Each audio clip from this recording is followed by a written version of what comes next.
अरे आज नैवेद्य घेऊन जाण्याची जबाबदारी तुझी आहे बाळा, पांडुरंगाला नैवेद्य तुला घेऊन जायचंय। नामदेवराय म्हणतात बाबा काही हरकत नाही। बाबा बाजाराला निघून गेले आणि ताट काढलेलं आहे नैवेद्याचं। नामदेवरायांच्या आईने नामदेवाच्या हातात ताट दिलं, एका हातात लोटा भरून दिला आणि सांगितलं जा राऊळामध्ये पांडुरंगाला नैवेद्य अर्पण करून ये बाळा नामा।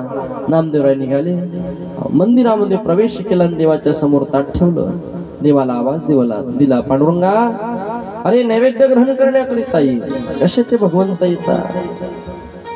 शेवटी नामदेवाचा हट्ट त्या ठिकाणी पेटला, देवा आता जर तुम्ही नैवेद्य ग्रहण करण्याकरिता आले नाही तर माझं मस्तक तुमच्या चेहऱ्यावरती किंवा तुमच्या चरणावरती माझं मस्तक फोडून टाकेल, जीव देईल भगवंता तुमच्या चरणावरती, तुमच्या नावाची दवंडी पिटवेल।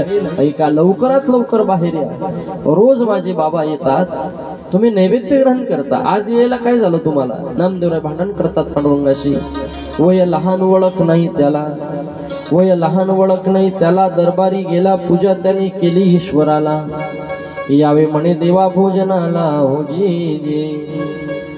भगवान परमात्म्याशी वाद घालायला लागले, रोज येतो आमुचा पिता,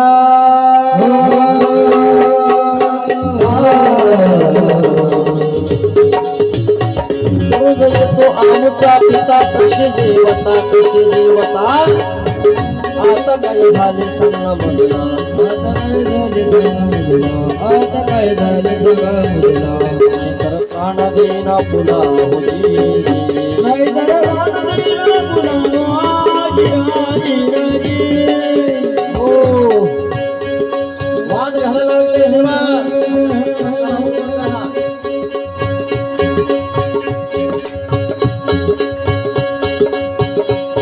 गोपाल कृष्ण भगवान।